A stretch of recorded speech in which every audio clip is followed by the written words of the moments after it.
Magandang umaga po sa inyong lahat. Ako po si Benamin Abalos Jr. Ako po ay isang abogado. Ako ay graduate ng Ateneo Law School. At ako po ay naging konsihal. Ako ay naging alkalde ng lungsod na Mandaluyong. Ang Mandaluyong po ay nung araw ay isa sa pinakamaliit na lungsod sa buong Metro Manila. Ang aming area ay 1,120 hectares lamang. Tatanggalin mo ang welfare bill dito na wala kaming tax. Ganun din po ang 6 hectares, 120 hectares ng wakwak, recreational, 6 hectares po ng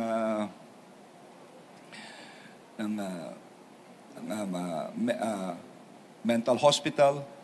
Aabot po ito ng halos talagang napakaliit lang. Wala pa hong 900 hectares.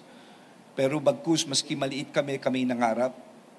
At nung panahon ko po, ilang presidente ang nag-award sa amin. Inawardan kami ni President Aquino Pinoy ng Most Child-Friendly. Inawardan ako noon ni Pangulong Erap sa Malacanang ng Apolinario Mabini Award dahil kami ang unang-unang nagkaroon ng opisina para sa may mga kapansanan. Kami may pinakamataas na Nutrition Honor Award, the highest award for nutrition. At dahil po rito, alam namin may connection ng nutrition dahil kailan lamang ang Mandaluyong ang nag-number 1 sa National Achievement Test for high school. Ibig sabihin yung mga matatalinong bata. No? Sumunod po dito ang tinatawag na Seal of Good Local Governance, ang pamantayan ng mga gandang pag-govern na isang lugar. 7 taon po ito, sunod-sunod ang Mandaluyong na binigyan ng DILG. At kami pinarangalan ng United Nations Public Servants Award. Ito po ito sa Medellin, Colombia. Kami rin po ang pinarangalan na Most Business-Friendly City in the Philippines ng Philippine Chamber of Commerce. At ng Galing Pook Award, 2 beses po ito. At time's up. Time's up. Sige po. Sorry. At tanong na po, sir, sa video. Okay. We go with John, inquire.net. Sec, good morning po. Magandang So may we clarify, sir, are you now deemed resigned as the LG chief? Tama po yun. Kanina po, pag-file ko ho ng aking Certificate of Candidacy, deemed resigned na po ako. Sino po, sir, kapalit po ninyo? Sa ngayon po ay malamang OIC po muna ang pansamantala, pero antayin po natin ang anunsyo ng Malacanang po dito. Thank you, sir. Michael Rogas, Radyo Pilipinas. Hi, Secretary. Magandang umaga po. Magandang umaga. Michael Rogas po from Radyo Pilipinas. Sa 3 taon po ninyo bilang kalihim po ng DILG, napakarami po ninyo mga accomplishment. Paglaban sa illegal na droga, pagpapalakas po sa kampanya, laban po sa krimen, paghahanap po ng mga wanted person. Marami po mga local leaders ang nagsasabi, bakit daw po kagad kayo umakyat sa Senado at bakit nyo po iniwanan agad ang DILG na sana ay mas marami pa po kayong accomplishment na magagawa sa mga susunod na mga panahon. Alam mo, Michael, kanya-kanya pong kapalaran yan eh. Ano po? Ang importante lang sa akin, sa lahat na nagampanan ko, magmula mayor, magmula congressman, magmula nung COVID time. Ako po ang chairman ng MMDA. Napakahirap dahil kalaban mo nung COVID. Ngayon, DILG. Siguro ang importante sa kwento ay maganda yung ending. Iiwan ko ang isang departamento na very cohesive, very united. Dahil sa totoo lang po, pinakamahirap ang DILG dahil napakalawak. Isipin mo, susupervise mo lahat ng mga governor, mayor, hanggang barangay captain, yung polisiya, yung policy building, kakapacitate mo yan, aalamin mo mga problema on the ground.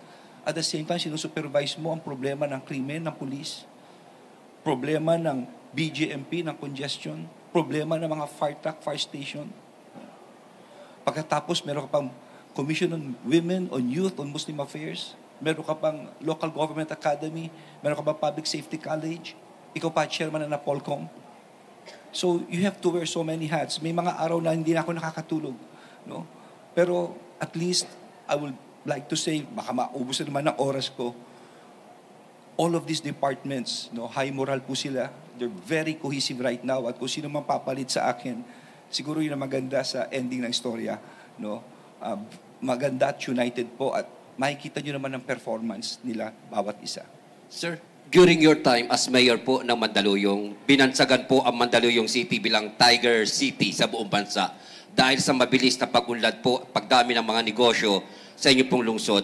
Paano po ninyo ito magagawa? Kasakaling kayo po ay maging senador na, paano po ninyo ito magagawa para po sa ating bansa? Well, number one, no, yun po ay inawardan sa akin ni Secretary Mar Rojas. Ito'y second most economically vibrant. Kaya kami tinawag na economic tiger of the Philippines, Tiger City. At hindi lamang yun, Michael, kami lang ang kauna-unahan na lahat ng release ng tren. Binili po namin ito. At ngayon, yung mga dating informal settlers o quote-unquote sinasabi nila squatter, ngayon landowners na. No? Inubos po namin yan at pabahay namin, sariling pera po namin ang ginamit namin. Pabahay po ito ng lungsod na Mandaluyong. Yun ang inuna. At yun ang dadalhin natin dito sa Senado. Marami tayong tatalakayin. Number one, kuryente. Alam natin mahirap ang kuryente. Tayo ang pangalawa isa sa pinakamahal sa buong ASEAN. Tingnan natin, bakit nagkakaganon?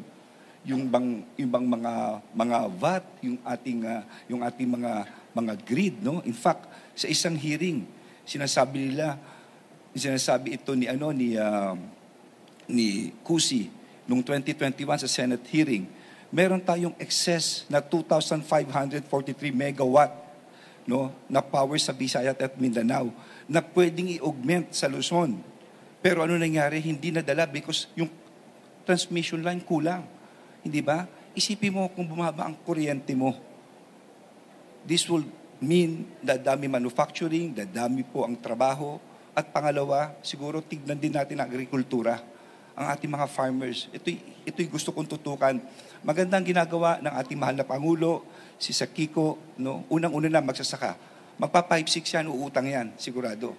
Siguro, importante tulungan natin yung ginagawa nilang ngayon. Gagawin nilang 2% tingin ko maganda yan. Institutionalize na natin para mawala sa lahat sa magsasaka. Incentivize natin ang mga lupang agrikultura dahil baka mag-convert sila. Kung kailangan babaan mo realty tax, babaan mo. No? This is the kind of things na kinakailangan natin. It is what is called that food sustainability. No? So yun, malapit sa sikmura, pagkain, kuryente, at higit sa lahat. Kung saan ako ngayon ng DILG, governance. Ano ito? Yung Local Government Code 1991 pa yan. Yan ang Biblia ng lahat ng mga ng istruktura ng gobyerno. Pero luma na, nakikita natin depekto. Nakalagay dito ang barangay, ang papagawa ng barangay road. Hindi na po pwede yun. Yung polisiya sa agriculture, din-evolve natin, effective ba ito o hindi.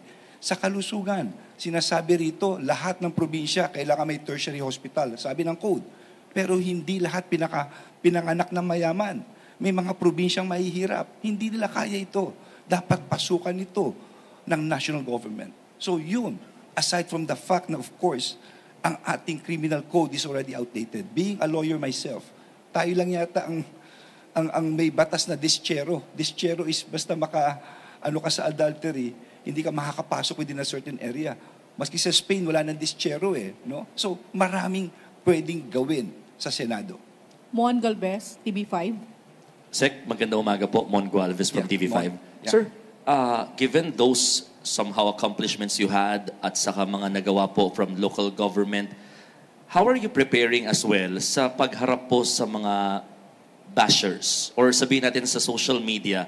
How are you ready to face those at least masabi ho yung mga accomplishments that you had given na sa top 12 pumapasok ko kayo sa ilang survey pero nasa bottom? Well, ako'y naniniwala na unang-una bagong mukha po ako, no? Ang aking first time na may abalos na papasok po sa politika. Given yan Pero naniniwala naman ako mapanuri ang ating mga botante. No? So I'm offering myself dito po sa nagawa ko nung ako'y mayor, nung ako'y DILG, nung ako'y MMDA, mahirap din yun, na COVID yun, and you know, you have to unite at naging template nung araw ay ang Metro Manila. Bashers, wala akong problema sa bashers. Basta alam mo sa puso mong tama ginagawa mo. Kung lahat ng bashers sa asikasuhin mo, hindi mo mapupuntahan ang pupuntahan mo. No? As long as alam mong tama ito, no? Let's do what is right. No? And of course, natural lang kritisismo. Pakinggan mo naman ito. Tingnan mo, baka tama naman sila. I-research mo. At kung tama naman ito, i-correct mo yung dapat mong gawin. Pero yun nang babash lamang kasi yung term na bashers, binabash ka lang for no reason at all. Pabayaan mo na. Pabayaan mo na sila. Kung lahat ng kumakahol sa kanto, titigilan mo, hindi mo mapupuntahan ang pupuntahan mo. Ang dami kong pinagdaanan na ganyan. At hindi ko sila pinansin. Ang importante, mission accomplished, nagawa ko po yung dapat ko magawa. Okay. Maraming salamat po. Maraming salamat po, Secretary. Sir, one last photo off sa gitna po.